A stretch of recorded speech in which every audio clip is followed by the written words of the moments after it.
Gloria a Dios. Bien, Evangelio de Juan capítulo 3.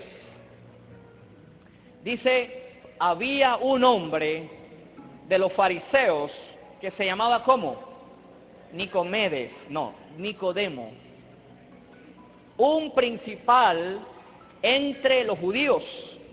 Este vino a Jesús de noche y le dijo, Rabí, sabemos que has venido de Dios como maestro, porque nadie puede hacer estas señales que tú haces si no está Dios con él. Respondió Jesús y le dijo, de cierto te digo, que el que no naciere de nuevo, ¿qué le pasa? No puede ver el reino de Dios. Nicodemo le dijo, ¿cómo puede un hombre nacer siendo viejo? ¿Puede acaso entrar por segunda vez en el vientre de su madre y nacer? Respondió Jesús, de cierto te digo, el que no naciere de agua y del Espíritu no puede entrar en el reino de Dios.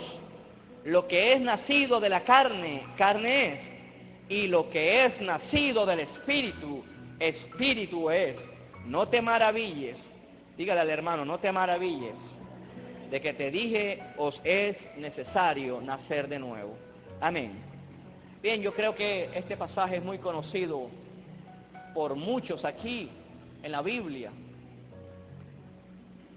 Y yo creo que me atrevo a decir que aun cuando muchos aquí han sido bautizados, quizás oran en lenguas, quizás no han nacido de nuevo.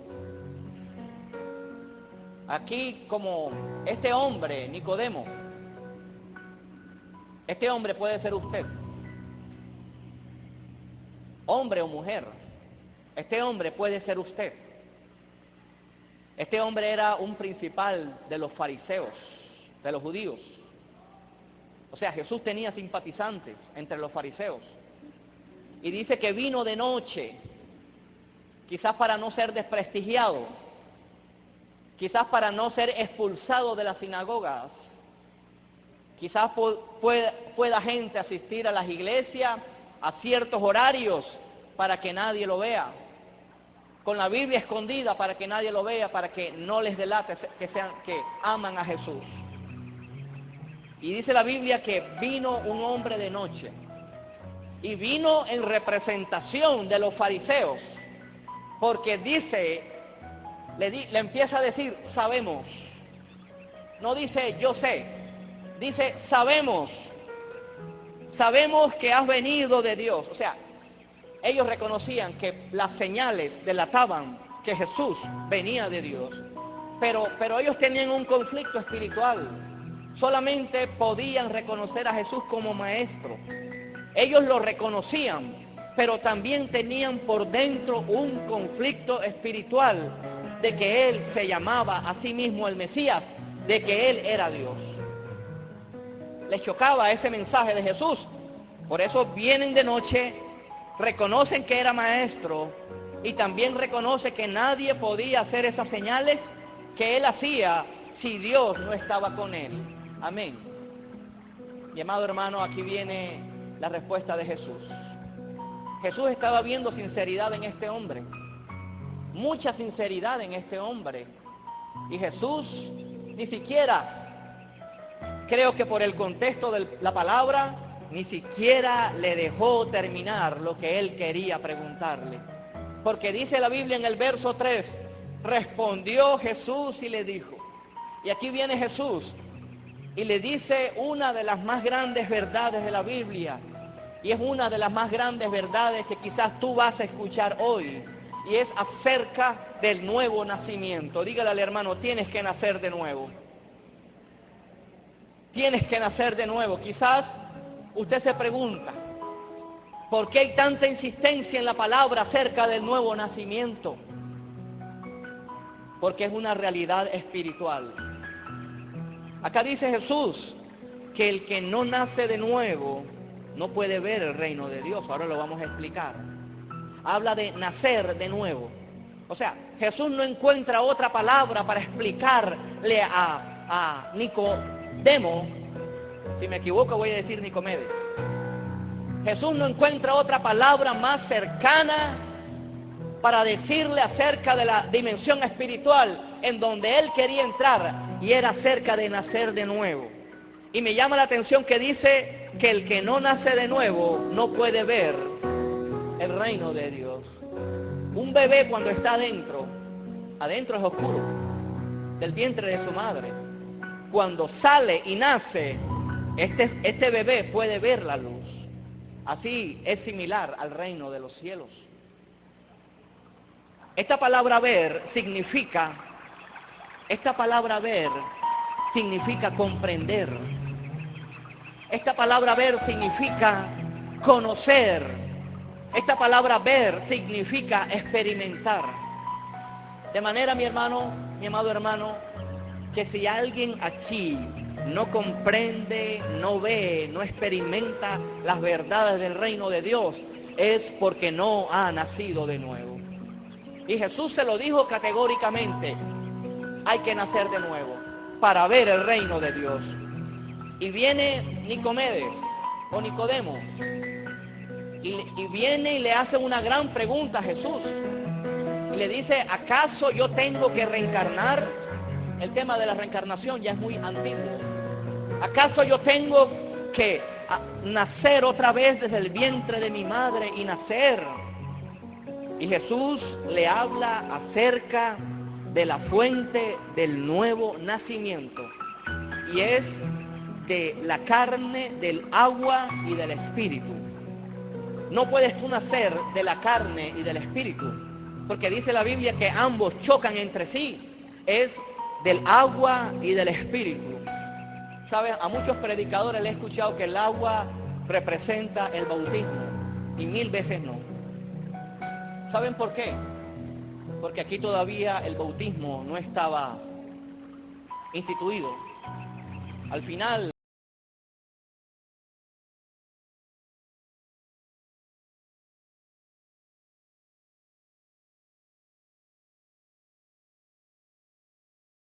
la palabra de Dios. ¿Por qué? Porque la palabra de Dios te limpia y tú no te estás dando cuenta cómo, pero la palabra de Dios lo hace. ¿A cuánto la palabra de Dios los ha limpiado? Hermano, yo no puedo entender, esto lo voy a repetir hasta el rapto de la iglesia, cómo hay gente que se diga cristiana o cristiano y no ama la palabra de Dios.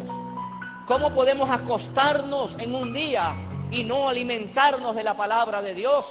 Entonces, ¿cómo podemos decir que hemos nacido de nuevo? Es del agua, de la palabra, es del Espíritu Santo. Ahí está Espíritu con E mayúscula. Entonces, en el verso 3 dice que el que no nace no puede ver el reino de Dios.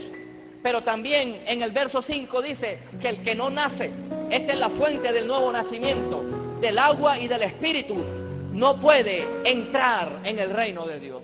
Voy a hacer énfasis en esto de entrar en el reino de Dios. Realmente no me voy a detener mucho en hablar acerca del nuevo nacimiento, aunque lo voy a explicar. Pero hoy quiero hacer énfasis acerca de cómo entrar en el reino de Dios. ¿Qué es el nuevo nacimiento?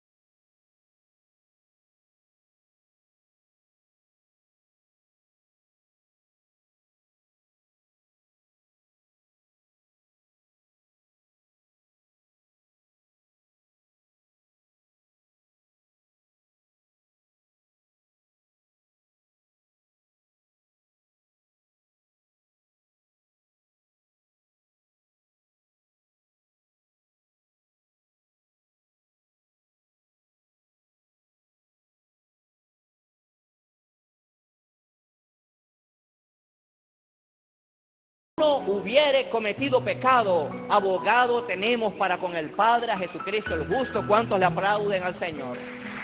Él es la víctima de propiciación por nuestros pecados. Y dice la Biblia que la sangre de Cristo, es decir, que tú aceptes a Jesús, nos limpia de todo pecado. Amén. ¿No les parece eso maravilloso, iglesia? Entonces nos habla de ver y nos habla de entrar. ¿Qué más es el nuevo nacimiento? Es un espíritu regenerado. Es realizar actos justos. Es dejar la trampa. Es una conducta regenerada. El nuevo nacimiento es cuidarse a sí mismo.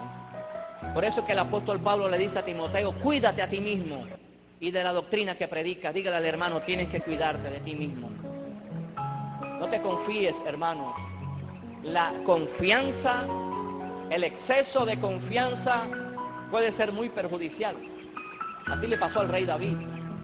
Allí hubo exceso de confianza. Cuando él debía estar en la guerra, estuvo allá en el terrado viendo a ver que el ocaso del sol. El nuevo nacimiento es algo tan radical que solo se puede describir como un nuevo nacimiento. Es una vida cambiada, pero es un nacimiento espiritual. Ya tú no te vas a retroceder, no es que vas a reencarnar en un animal. Y si te has portado bien, vas a reencarnar en otro hombre. Y si te has portado mal, vas a reencarnar en un animal. Eso no es la enseñanza bíblica. Es un nacimiento espiritual. Esto le llaman también lo que es la regeneración. Es un volver a nacer. Y Jesús nos dice que hay una gran necesidad. Si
ninguno puede servir a Dios, señores.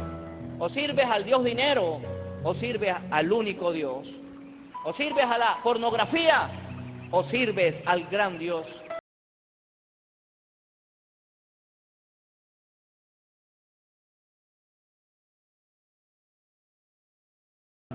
Pregunta muy sincera y legítima de Nicodemo. Y Jesús empezó a predicar una sola cosa, al igual que Juan el Bautista. Y él empezó a predicar acerca del arrepentimiento. Así se entra al reino de Dios. Arrepentidos porque el reino de los cielos se ha acercado. ¿Qué es el arrepentimiento? Es un cambio de conducta. El arrepentimiento no es remordimiento. El arrepentimiento es un profundo dolor por el pecado, un profundo dolor por haber ofendido a Dios. Es darle la espalda al pecado, es cambiar de dirección. Si has ido por este camino izquierdo, tienes que salirte de este camino, retroceder y coger el camino derecho. El arrepentimiento es un profundo aborrecimiento por las cosas que ofenden a Dios. Así se entra en el reino de los cielos. Y viene nuestro Señor Jesucristo. Y en el Evangelio de Mateo, vaya al Evangelio de Mateo, y habla un poco más acerca de cómo se accede al reino de los cielos.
en espíritu, porque de ellos es el reino de los cielos.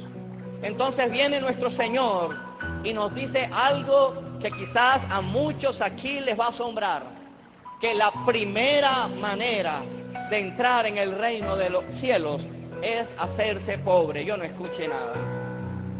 Esta palabra pobre me llama la atención porque significa el que sufre una miseria terrible. ¿Cuántos sufren miserias terribles en este lugar? Me atrevo a decir que ninguno. ¿Pasan necesidades? Sí. ¿Están en dificultades económicas? Seguro.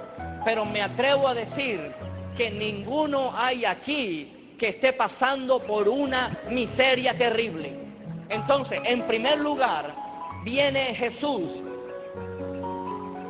y dice esta declaración. Y esto ha debido producir un choque en los fariseos, porque la mayoría de los fariseos eran ricos. Y dice Jesús que bienaventurados los pobres. O sea, el evangelio vuelve a las personas felices.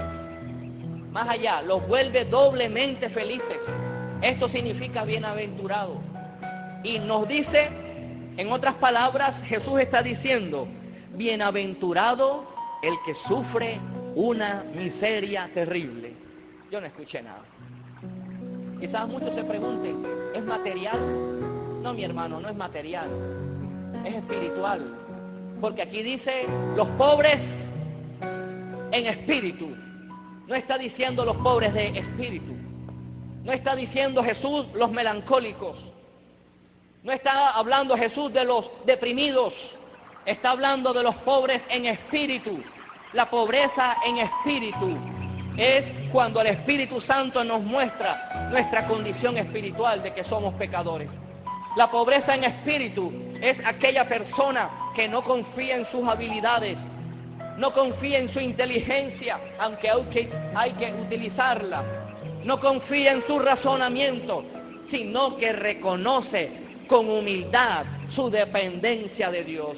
Mi amado hermanos, nadie entra en el reino de Dios prepotente. A Dios no le agradan los prepotentes. Nadie entra en el reino de Dios orgulloso, porque a los orgullosos Dios los despide con las manos vacías, pero a los humildes les da su gracia. ¿Cuántos le aplauden al Señor? Aleluya. Estos son los pobres en espíritu, los que reconocen que no tienen nada y van a donde aquel que lo tiene todo.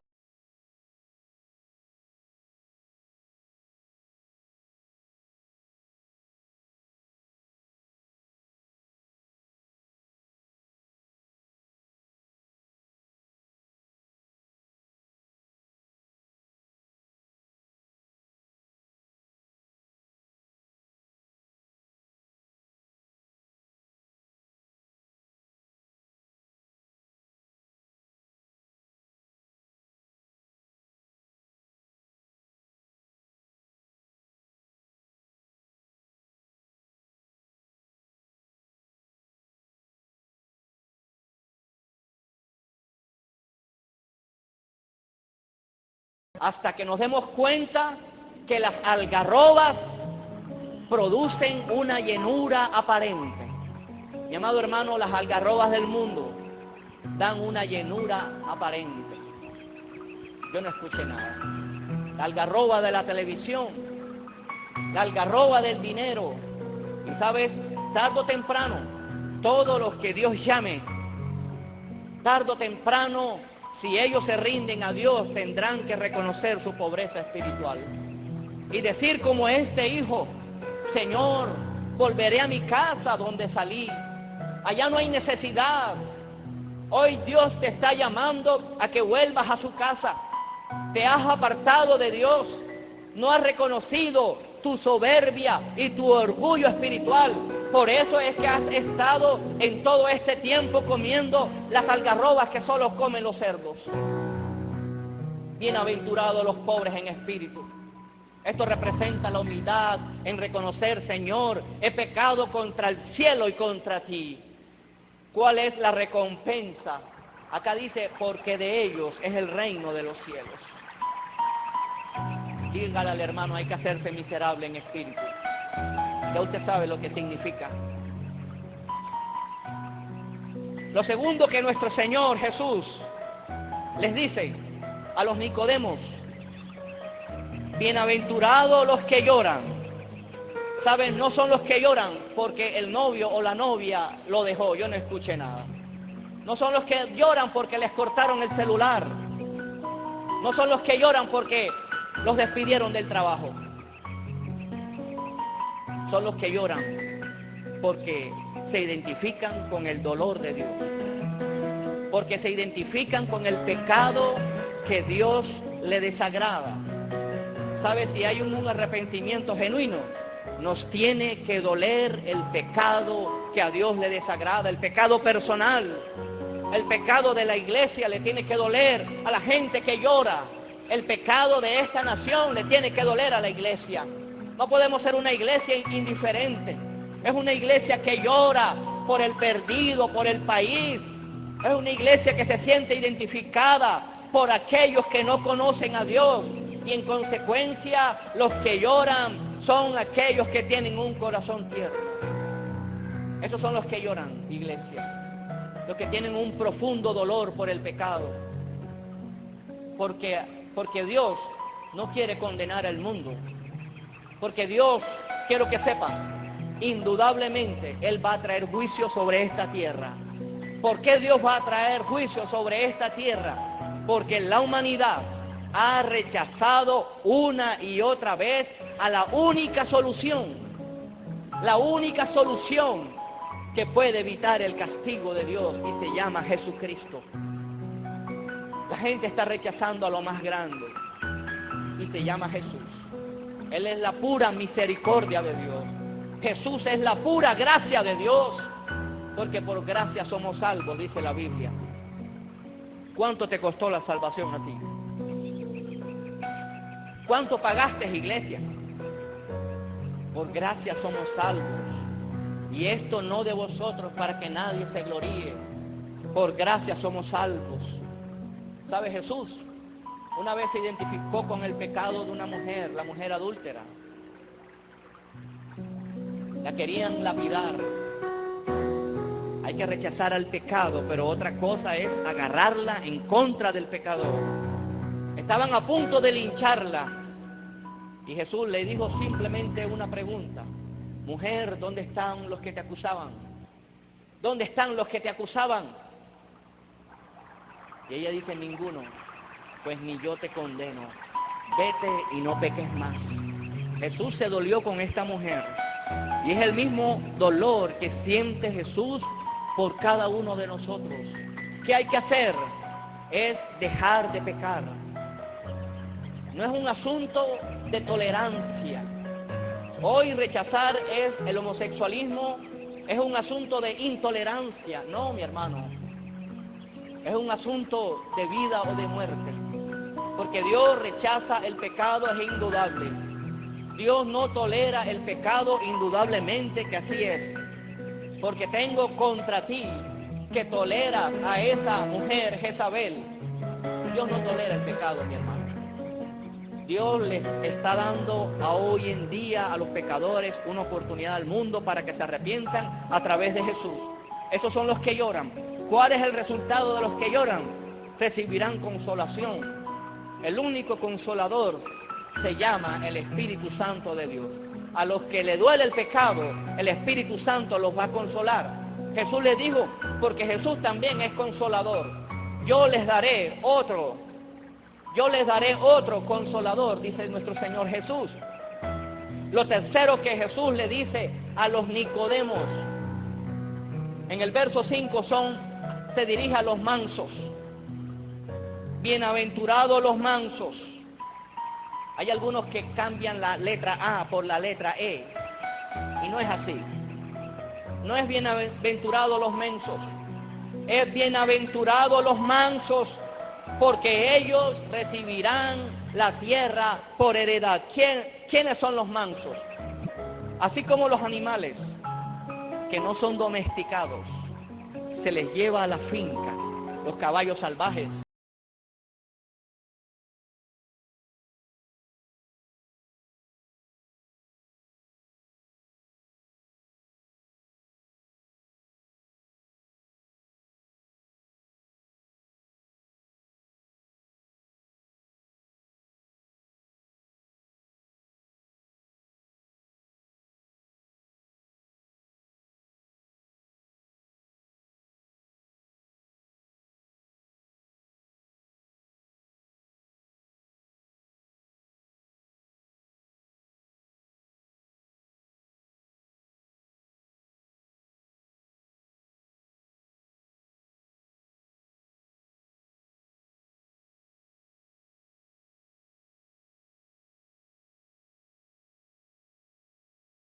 No, mi hermano.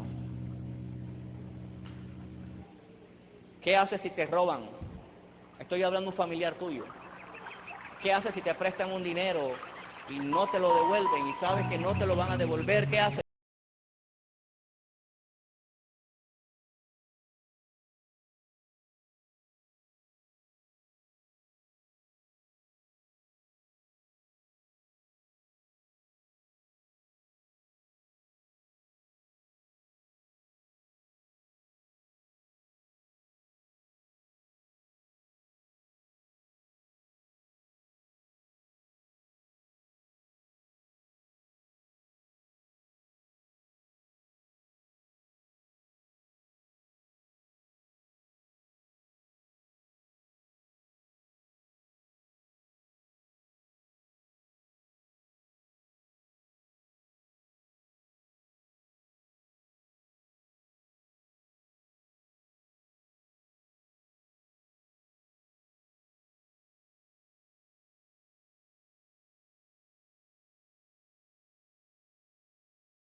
Le dijo, Zaqueo, baja de ese árbol porque es necesario que hoy baje a tu casa, que hoy coma en tu casa.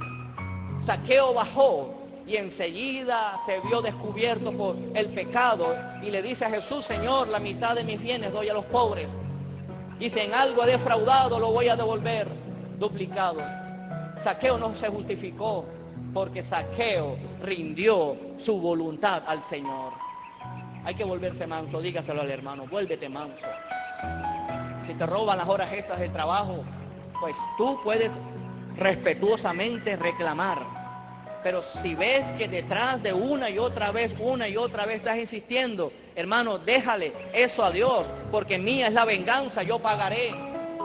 Dejemos de estar esa reclamadera. No, es que yo soy cristiano, soy un hijo de Dios.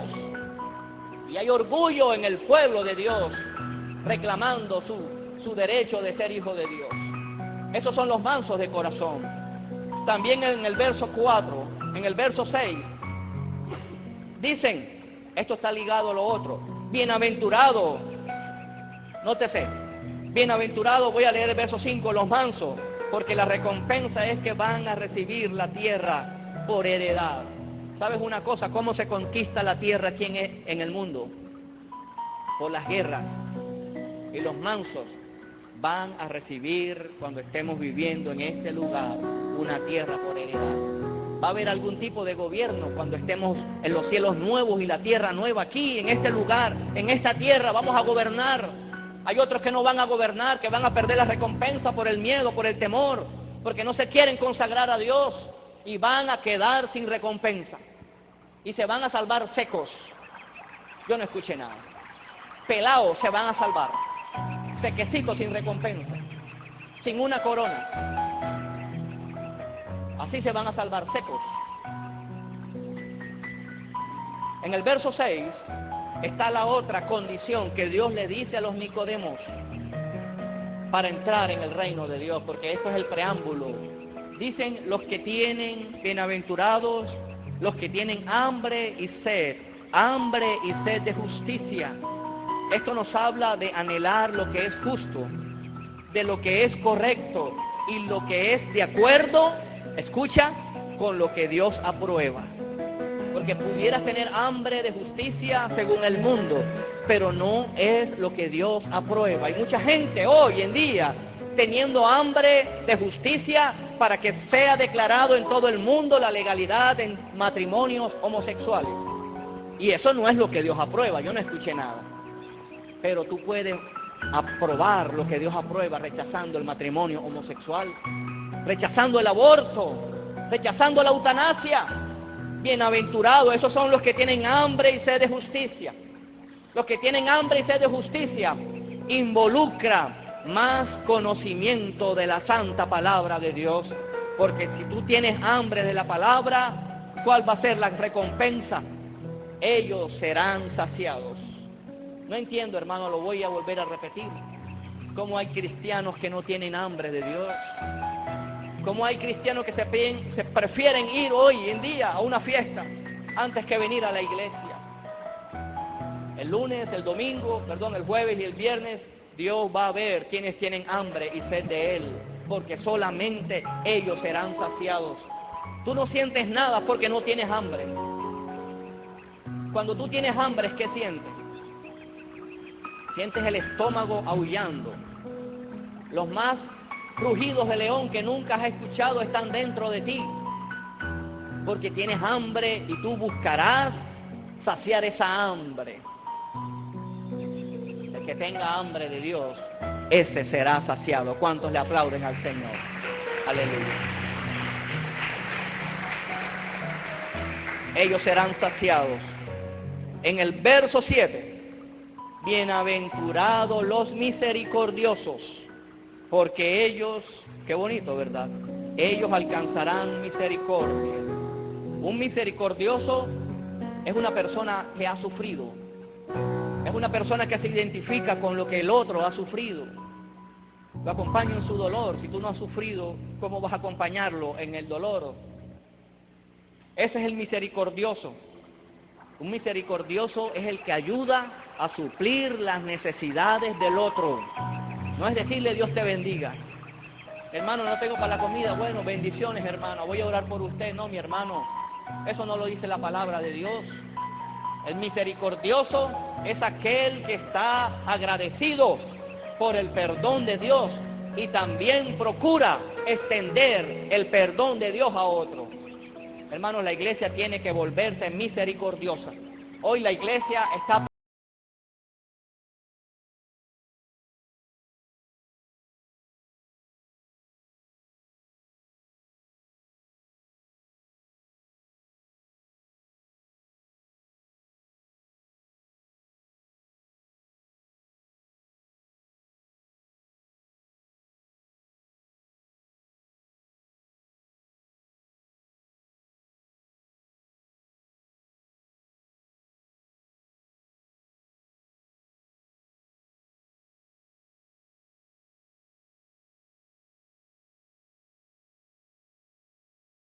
Esto no es para patrocinar la pereza. Yo no escuché nada.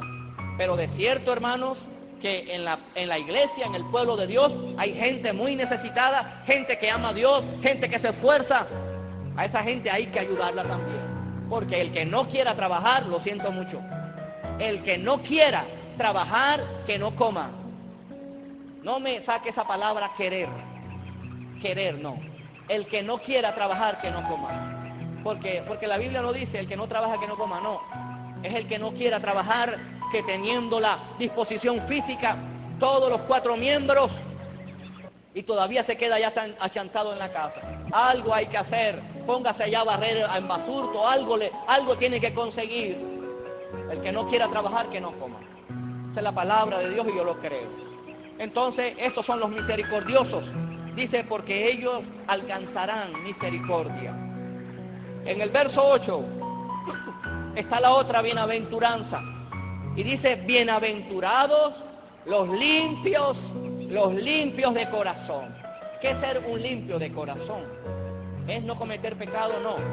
Eso no es ser limpio de corazón. Porque todos aquí cometemos pecados, ¿o no? Entonces, si usted no comete pecado, usted es un ángel ahora mismo. Y usted no debiera estar en esta tierra. Entonces, alguien está en el lugar equivocado, o usted o nosotros. Entonces, los de limpio corazón, esta palabra limpio en el idioma griego significa sin mezclas, sin combinar lo santo con lo profano, sin combinar, a Dios le agrada el alcohol, entonces también yo voy a la iglesia. Entonces yo puedo fumar, entonces yo voy a la iglesia.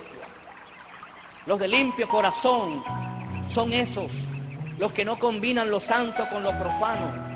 Los de limpio corazón son los que no ponen su mano en el arado y miran hacia atrás y dicen, cuán difícil es este camino del evangelio. A eso no les agrada a Dios. Los de limpio corazón son los que aman la palabra de Dios. Yo no escuché nada. En mi corazón he guardado tus dichos para no pecar contra ti. ¿Cómo vas a no pecar contra Dios si no guardas la palabra dentro de tu corazón? Estos son los limpios de corazón, los que no tienen mezclas. Los que pensamiento atravesado, pensamiento que lo rechazan, y corren inmediatamente a la cruz del Calvario a pedirle perdón al Señor de señores. Esos son los de limpio corazón. Dice la Biblia, bienaventurados los de limpios corazón. ¿Cuál es la recompensa de los limpios de corazón? Ellos verán a Dios. ¿Sabías tú, iglesia, que algún día vamos a ver a Dios? Nuestros ojos van a ver a Dios, pero solo los de limpio corazón. ¿Cuántos le aplauden al Señor? Aleluya.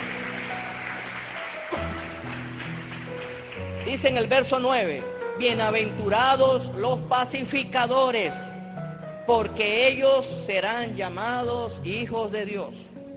¿Qué es un pacificador? ¿Quién me puede decir?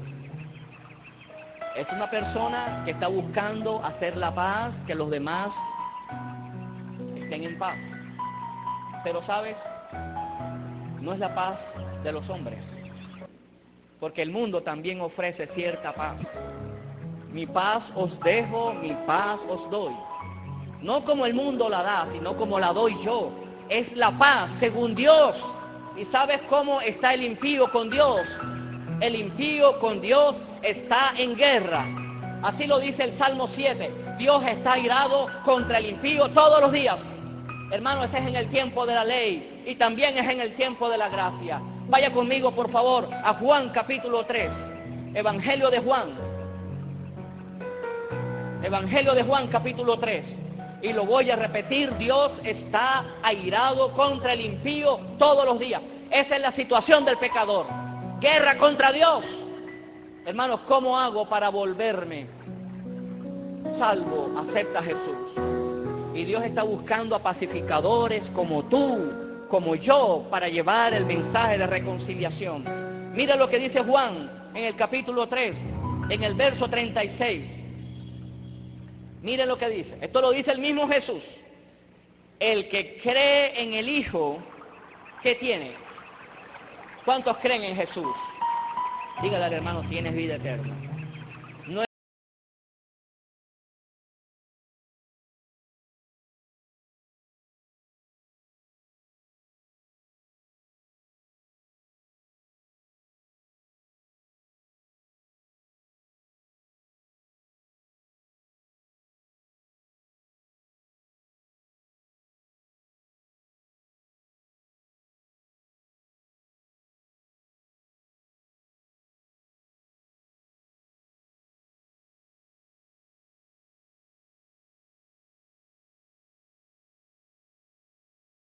cree en el Hijo, ya tenemos vida eterna.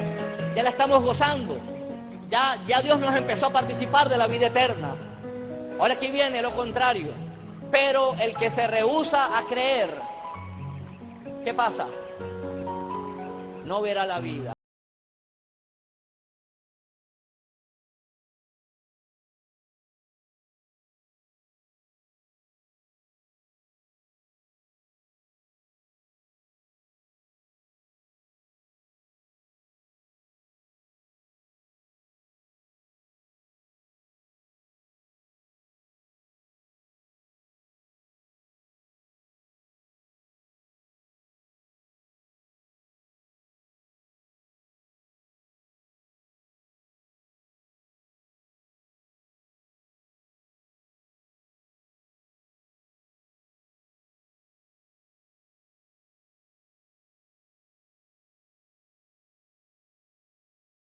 Esos son los pacificadores, los que buscan hacer la paz del mundo perdido con Dios.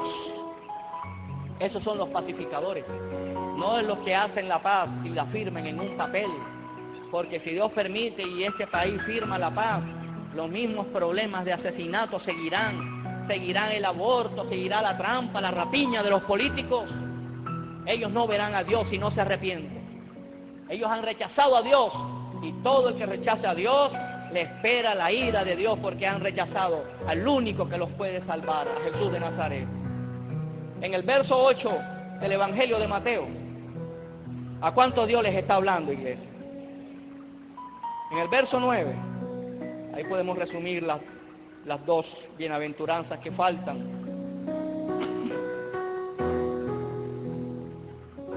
Aquí viene la palabra, dice, en el verso 9, bienaventurado, verso 10, perdón. Bienaventurados los que padecen persecución por causa de la justicia, porque de ellos es el reino de los cielos.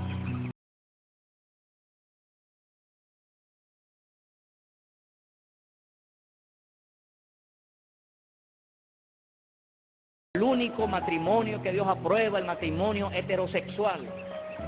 Bienaventurados sois cuando por mi causa os vituperen y os persigan y digan toda clase de mal contra vosotros.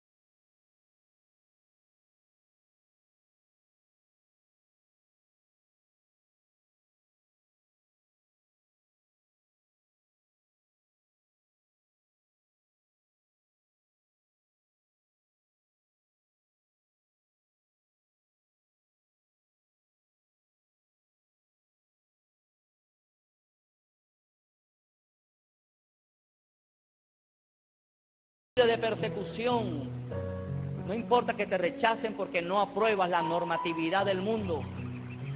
Bienaventurados soy, dice la palabra de Dios. Esos son los Nicodemos. Vuelva conmigo al Evangelio de Juan, al capítulo 6. Usted empiece a caminar según Dios. Empiece a caminar según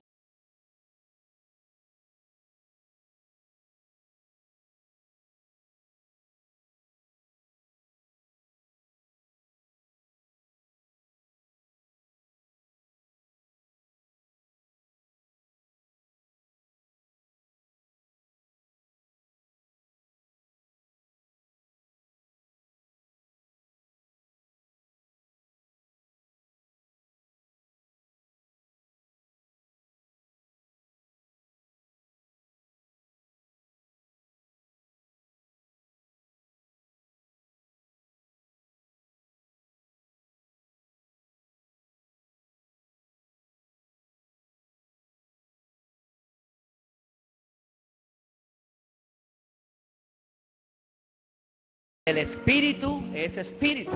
No te maravilles de que te dije, os es necesario nacer de nuevo. El viento sopla de donde quiere y oye su sonido, mas ni sabéis de dónde viene ni a dónde va. Así es todo aquel que es nacido del Espíritu.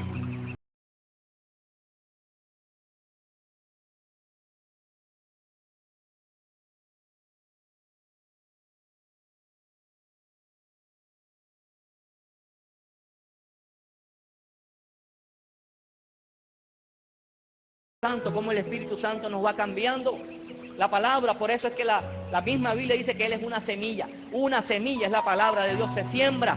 Nadie ve lo que pasa allá adentro, en esa oscuridad, en ese lugar frío. Pero de cierto te digo que la palabra de Dios nos está cambiando. Nadie aquí puede decir, a partir de hoy yo mismo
puedes ser un hijo de Dios simplemente porque tus padres son cristianos.